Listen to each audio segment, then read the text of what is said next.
Paper 173. Monday in Jerusalem. Early on this Monday morning, by prearrangement, Jesus and the apostles assembled at the home of Simon in Bethany, and after a brief conference they set out for Jerusalem. The 12 were strangely silent as they journeyed on toward the temple.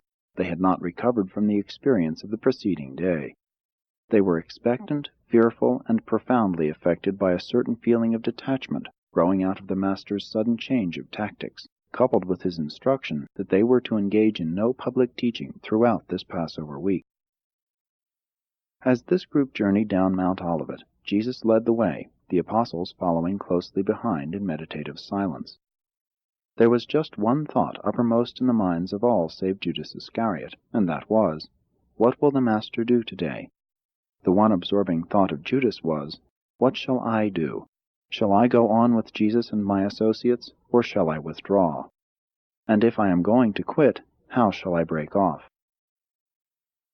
It was about 9 o'clock on this beautiful morning when these men arrived at the temple. They went at once to the large court where Jesus so often taught, and after greeting the believers who were awaiting him, Jesus mounted one of the teaching platforms and began to address the gathering crowd. The apostles withdrew for a short distance and awaited developments. 1. Cleansing the temple. A huge commercial traffic had grown up in association with the services and ceremonies of the temple worship. There was the business of providing suitable animals for the various sacrifices.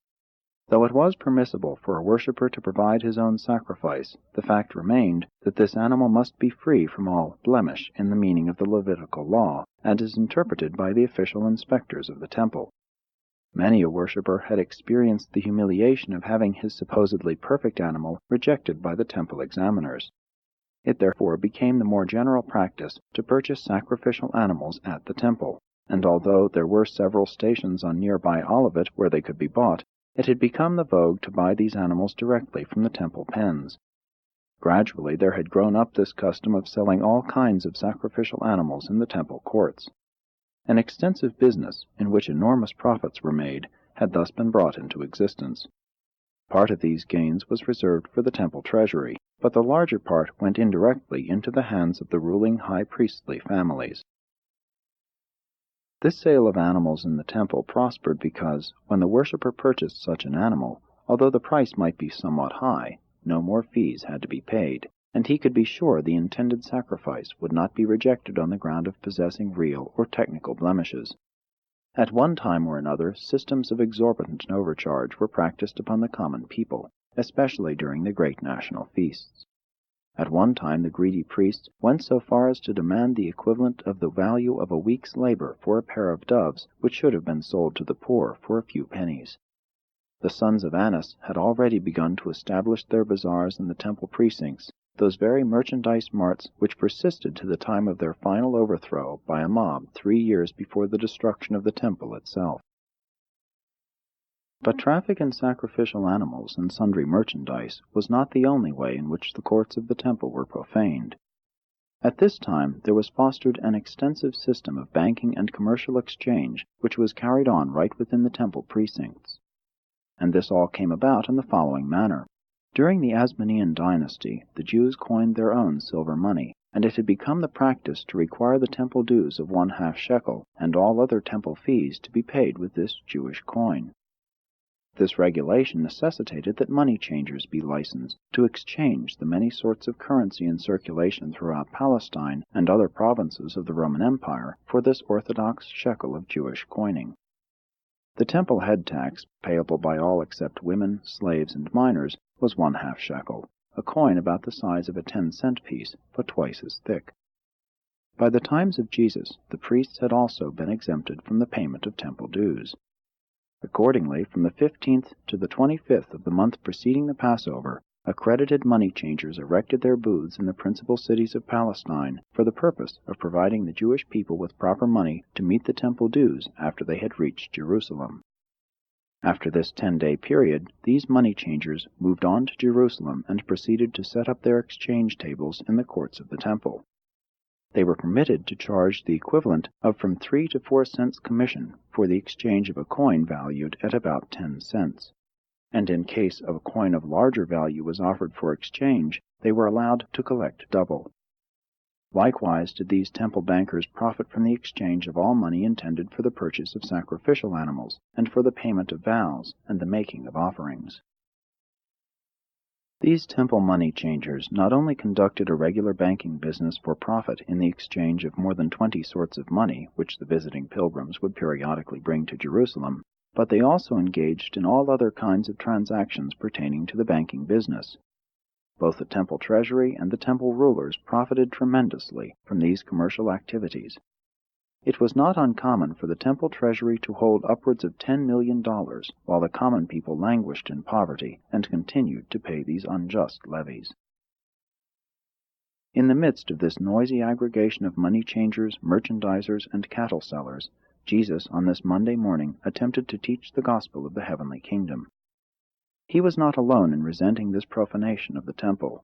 The common people, especially the Jewish visitors from foreign provinces, also heartily resented this profiteering desecration of their national house of worship. At this time the Sanhedrin itself held its regular meetings in a chamber surrounded by all this babel and confusion of trade and barter. As Jesus was about to begin his address, two things happened to arrest his attention. At the money table of a nearby exchanger, a violent and heated argument had arisen over the alleged overcharging of a Jew from Alexandria, while at the same moment the air was rent by the bellowing of a drove of some 100 bullocks, which was being driven from one section of the animal pens to another. As Jesus paused, silently but thoughtfully contemplating this scene of commerce and confusion, close by he beheld a simple-minded Galilean, a man he had once talked with in iron, being ridiculed and jostled about by supercilious and would-be superior Judeans, and all of this combined to produce one of those strange and periodic uprisings of indignant emotion in the soul of Jesus. To the amazement of his apostles, standing near at hand, who refrained from participation in what so soon followed, Jesus stepped down from the teaching platform and, going over to the lad who was driving the cattle through the court, took from him his whip of cords and swiftly drove the animals from the temple. But that was not all. He strode majestically before the wondering gaze of the thousands assembled in the temple court to the farthest cattle pen, and proceeded to open the gates of every stall and to drive out the imprisoned animals. By this time the assembled pilgrims were electrified, and with uproarious shouting they moved toward the bazaars and began to overturn the tables of the money changers. In less than 5 minutes all commerce had been swept from the temple. By the time the nearby Roman guards had appeared on the scene, all was quiet, and the crowds had become orderly. Jesus, returning to the speaker's stand, spoke to the multitude. "You have this day witnessed that which is written in the Scriptures. My house shall be called a house of prayer for all nations, but you have made it a den of robbers." But before he could utter other words, the great assembly broke out in hosannas of praise, and presently a throng of youths stepped out from the crowd to sing grateful hymns of appreciation that the profane and profiteering merchandisers had been ejected from the sacred temple. By this time certain of the priests had arrived on the scene, and one of them said to Jesus, "Do you not hear what the children of the Levites say?" And the Master replied, "Have you never read, 'Out of the mouths of babes and sucklings has praise been perfected'?"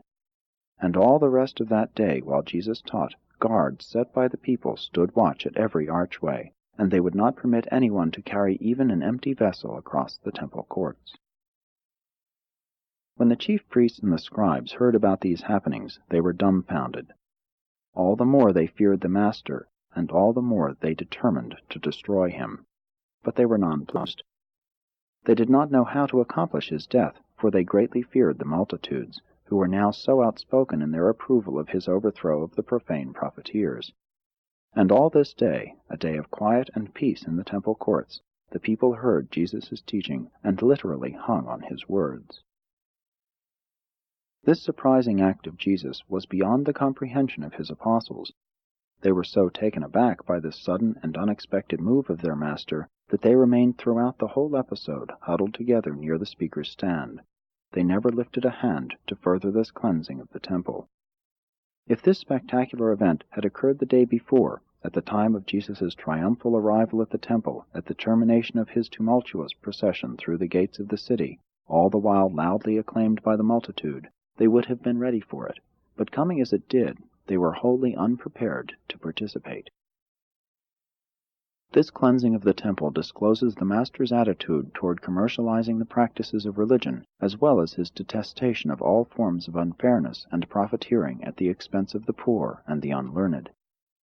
This episode also demonstrates that Jesus did not look with approval upon the refusal to employ force to protect the majority of any given human group against the unfair and enslaving practices of unjust minorities who may be able to entrench themselves behind political, financial, or ecclesiastical power.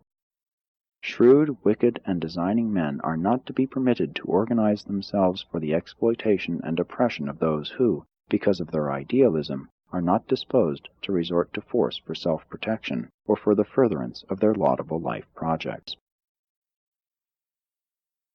2. Challenging the Master's authority. On Sunday, the triumphal entry into Jerusalem so overawed the Jewish leaders that they refrained from placing Jesus under arrest. Today, this spectacular cleansing of the temple likewise effectively postponed the Master's apprehension. Day by day, the rulers of the Jews were becoming more and more determined to destroy him, but they were distraught by two fears, which conspired to delay the hour of striking. The chief priests and the scribes were unwilling to arrest Jesus in public, for fear the multitude might turn upon them in a fury of resentment. They also dreaded the possibility of the Roman guards being called upon to quell a popular uprising. At the noon session of the Sanhedrin, it was unanimously agreed that Jesus must be speedily destroyed, inasmuch as no friend of the Master attended this meeting, but they could not agree as to when and how he should be taken into custody. Finally, they agreed upon appointing 5 groups to go out among the people and seek to entangle him in his teaching, or otherwise to discredit him in the sight of those who listened to his instruction. Accordingly, about 2 o'clock, when Jesus had just begun his discourse on the liberty of sonship, a group of these elders of Israel made their way up near Jesus and, interrupting him in the customary manner, asked this question: "By what authority do you do these things? Who gave you this authority?" It was altogether proper that the temple rulers and the officers of the Jewish Sanhedrin should ask this question of anyone who presumed to teach and perform in the extraordinary manner which had been characteristic of Jesus, especially as concerned his recent conduct in clearing the temple of all commerce. These traders and money changers all operated by direct license from the highest rulers, and a percentage of their gains was supposed to go directly into the temple treasury. Do not forget that authority was the watchword of all Jewry. The prophets were always stirring up trouble because they so boldly presumed to teach without authority, without having been duly instructed in the rabbinic academies and subsequently regularly ordained by the Sanhedrin. Lack of this authority in pretentious public teaching was looked upon as indicating either ignorant presumption or open rebellion. At this time only the Sanhedrin could ordain an elder or teacher, and such a ceremony had to take place in the presence of at least 3 persons who had previously been so ordained. Such an ordination conferred the title of rabbi upon the teacher, and also qualified him to act as a judge, binding and loosing such matters as might be brought to him for adjudication. The rulers of the temple came before Jesus at this afternoon hour, challenging not only his teaching, but his acts. Jesus well knew that these very men had long publicly taught that his authority for teaching was satanic, and that all his mighty works had been wrought by the power of the prince of devils. Therefore did the Master begin his answer to their question by asking them a counter-question. Said Jesus, "I would also like to ask you one question which, if you will answer me, I likewise will tell you by what authority I do these works. The baptism of John, whence was it? Did John get his authority from heaven or from men?" And when his questioners heard this, they withdrew to one side to take counsel among themselves as to what answer they might give. They had thought to embarrass Jesus before the multitude, but now they found themselves much confused before all who were assembled at that time in the temple court. And their discomfiture was all the more apparent when they returned to Jesus, saying, "Concerning the baptism of John, we cannot answer. We do not know." And they so answered the Master, because they had reasoned among themselves If we shall say from heaven, then will he say, Why did you not believe him? And perchance will add that he received his authority from John. And if we shall say from men, then might the multitude turn upon us, for most of them hold that John was a prophet. And so they were compelled to come before Jesus and the people, confessing that they, the religious teachers and leaders of Israel, could not, or would not, express an opinion about John's mission.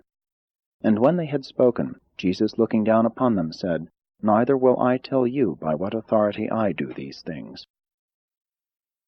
Jesus never intended to appeal to John for his authority. John had never been ordained by the Sanhedrin. Jesus' authority was in himself and in his Father's eternal supremacy. In employing this method of dealing with his adversaries, Jesus did not mean to dodge the question. At first it may seem that he was guilty of a masterly evasion, but it was not so. Jesus was never disposed to take unfair advantage of even his enemies. In this apparent evasion, he really supplied all his hearers with the answer to the Pharisees' question as to the authority behind his mission. They had asserted that he performed by authority of the prince of devils. Jesus had repeatedly asserted that all his teaching and works were by the power and authority of his Father in heaven. This the Jewish leaders refused to accept, and were seeking to corner him into admitting that he was an irregular teacher since he had never been sanctioned by the Sanhedrin. In answering them as he did, while not claiming authority from John, he so satisfied the people with the inference that the effort of his enemies to ensnare him was effectively turned upon themselves, and was much to their discredit in the eyes of all present. And it was this genius of the Master for dealing with his adversaries that made them so afraid of him. They attempted no more questions that day. They retired to take further counsel among themselves. But the people were not slow to discern the dishonesty and insincerity in these questions asked by the Jewish rulers. Even the common folk could not fail to distinguish between the moral majesty of the Master and the designing hypocrisy of his enemies. But the cleansing of the temple had brought the Sadducees over to the side of the Pharisees in perfecting the plan to destroy Jesus, and the Sadducees now represented a majority of the Sanhedrin. 3. Parable of the Two Sons. As the caviling Pharisees stood there in silence before Jesus, he looked down on them and said, Since you are in doubt about John's mission, and arrayed in enmity against the teaching and the works of the Son of Man, give ear while I tell you a parable. A certain great and respected landholder had 2 sons, and desiring the help of his sons in the management of his large estates, he came to one of them, saying, Son, go work today in my vineyard. And this unthinking son answered his father, saying, I will not go. But afterward he repented, and went. When he had found his older son likewise, he said to him, Son, go work in my vineyard. And this hypocritical and unfaithful son answered, Yes, my father, I will go. But when his father had departed, he went not. Let me ask you, which of these sons really did his father's will? And the people spoke with one accord, saying, The first son. And then said Jesus, Even so. And now do I declare that the publicans and harlots, even though they appear to refuse the call to repentance, shall see the error of their way, and go on into the kingdom of God before you, who make great pretensions of serving the Father in heaven, while you refuse to do the works of the Father. It was not you, the Pharisees and scribes, who believed John, but rather the publicans and sinners. Neither do you believe my teaching, but the common people hear my words gladly. Jesus did not despise the Pharisees and Sadducees personally. It was their systems of teaching and practice which he sought to discredit. He was hostile to no man, but here was occurring the inevitable clash between a new and living religion of the Spirit and the older religion of ceremony, tradition, and authority. All this time the 12 apostles stood near the Master, but they did not in any manner participate in these transactions. Each one of the 12 was reacting in his own peculiar way to the events of these closing days of Jesus' ministry in the flesh, and each one likewise remained obedient to the Master's injunction to refrain from all public teaching and preaching during this Passover week. 4. Parable of the Absent Landlord. When the chief Pharisees and the scribes who had sought to entangle Jesus with their questions had finished listening to the story of the 2 sons, they withdrew to take further counsel, and the master, turning his attention to the listening multitude, told another parable. There was a good man who was a householder, and he planted a vineyard. He set a hedge about it, dug a pit for the winepress, and built a watchtower for the guards. Then he let this vineyard out to tenants, while he went on a long journey into another country. And when the season of the fruits drew near, he sent servants to the tenants to receive his rental. But they took counsel among themselves, and refused to give these servants the fruits due their master. Instead they fell upon his servants, beating one, stoning another, and sending the others away empty-handed. And when the householder heard about all this, he sent other and more trusted servants to deal with these wicked tenants, and these they wounded, and also treated shamefully.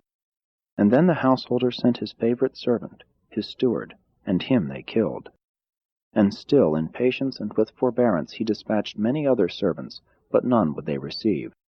Some they beat, others they killed, and when the householder had been so dealt with, he decided to send his son to deal with these ungrateful tenants, saying to himself, "They may mistreat my servants, but they will surely show respect for my beloved son."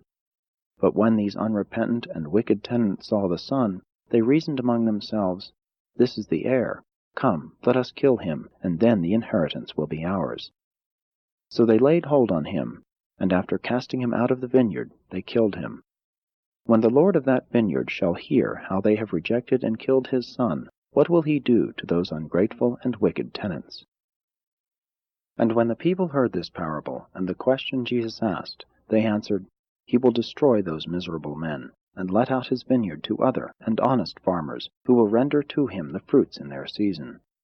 And when some of them who heard perceived that this parable referred to the Jewish nation and its treatment of the prophets, and to the impending rejection of Jesus and the gospel of the kingdom, they said in sorrow, "God forbid that we should go on doing these things." Jesus saw a group of the Sadducees and Pharisees making their way through the crowd, and he paused for a moment until they drew near him, when he said, "You know how your fathers rejected the prophets, and you well know that you are set in your hearts to reject the Son of Man." And then, looking with searching gaze upon those priests and elders who were standing near him, Jesus said, "Did you never read in the Scripture about the stone which the builders rejected, and which, when the people had discovered it, was made into the cornerstone? And so once more do I warn you that, if you continue to reject this gospel, presently will the kingdom of God be taken away from you, and be given to a people willing to receive the good news, and to bring forth the fruits of the Spirit. And there is a mystery about this stone, seeing that whoso falls upon it, while he is thereby broken in pieces, shall be saved. But on whomsoever this stone falls, he will be ground to dust, and his ashes scattered to the four winds." When the Pharisees heard these words, they understood that Jesus referred to themselves and the other Jewish leaders. They greatly desired to lay hold on him then and there, but they feared the multitude. However, they were so angered by the Master's words that they withdrew and held further counsel among themselves as to how they might bring about his death. And that night both the Sadducees and the Pharisees joined hands in the plan to entrap him the next day. 5. Parable of the Marriage Feast. After the scribes and rulers had withdrawn, Jesus addressed himself again to the assembled crowd and spoke the parable of the wedding feast. He said, "The kingdom of heaven may be likened to a certain king who made a marriage feast for his son, and dispatched messengers to call those who had previously been invited to the feast to come, saying, 'Everything is ready for the marriage supper at the king's palace.' Now many of those who had once promised to attend at this time refused to come. When the king heard of these rejections of his invitation, he sent other servants and messengers, saying, 'Tell all those who were bidden to come, for, behold, my dinner is ready. My oxen and my fatlings are killed, and all is in readiness for the celebration of the forthcoming marriage of my son.' But again did the thoughtless make light of this call of their king, and they went their ways, one to the farm, another to the pottery, and others to their merchandise. Still others were not content thus to slight the king's call, but in open rebellion they laid hands on the king's messengers, and shamefully mistreated them, even killing some of them. And when the king perceived that his chosen guests, even those who had accepted his preliminary invitation and had promised to attend the wedding feast, had finally rejected his call, and in rebellion had assaulted and slain his chosen messengers, he was exceedingly wroth. And then this insulted king ordered out his armies and the armies of his allies, and instructed them to destroy these rebellious murderers, and to burn down their city. And when he had punished those who spurned his invitation, he appointed yet another day for the wedding feast, and said to his messengers, They who were first bidden to the wedding were not worthy, so go now into the parting of the ways, and into the highways, and even beyond the borders of the city, and as many as you shall find, bid even these strangers to come in and attend this wedding feast. And then these servants went out into the highways and the out-of-the-way places, and they gathered together as many as they found, good and bad, rich and poor, so that at last the wedding chamber was filled with willing guests. When all was ready, the king came in to view his guests, and much to his surprise, he saw there a man without a wedding garment. The king, since he had freely provided wedding garments for all his guests, addressing this man, said, Friend, how is it that you come into my guest's chamber on this occasion without a wedding garment? And this unprepared man was speechless. Then said the king to his servants, Cast out this thoughtless guest from my house to share the lot of all the others who have spurned my hospitality and rejected my call. I will have none here except those who delight to accept my invitation, and who do me the honor to wear those guest garments so freely provided for all. After speaking this parable, Jesus was about to dismiss the multitude when a sympathetic believer, making his way through the crowds toward him, asked, But Master, how shall we know about these things? How shall we be ready for the king's invitation?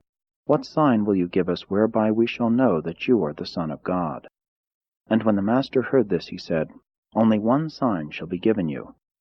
And then, pointing to his own body, he continued, Destroy this temple, and in 3 days I will raise it up.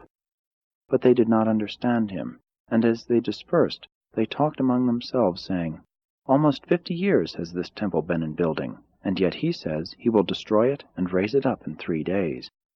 Even his own apostles did not comprehend the significance of his utterance, but subsequently, after his resurrection, they recalled what he had said.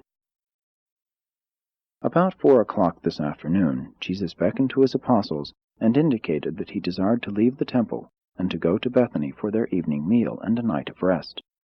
On the way up Olivet, Jesus instructed Andrew, Philip, and Thomas that, on the morrow, they should establish a camp nearer the city, which they could occupy during the remainder of the Passover week. In compliance with this instruction, the following morning they pitched their tents in the hillside ravine overlooking the public camping park of Gethsemane, on a plot of ground belonging to Simon of Bethany. Again, it was a silent group of Jews who made their way up the western slope of Olivet on this Monday night. These 12 men, as never before, were beginning to sense that something tragic was about to happen.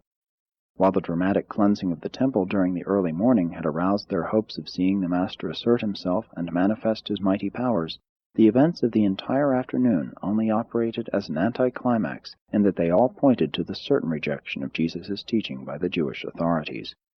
The apostles were gripped by suspense and were held in the firm grasp of a terrible uncertainty. They realized that only a few short days could intervene between the events of the day just past and the crash of an impending doom. They all felt that something tremendous was about to happen, but they knew not what to expect. They went to their various places for rest, but they slept very little. Even the Alphaeus twins were at last aroused to the realization that the events of the Master's life were moving swiftly toward their final culmination.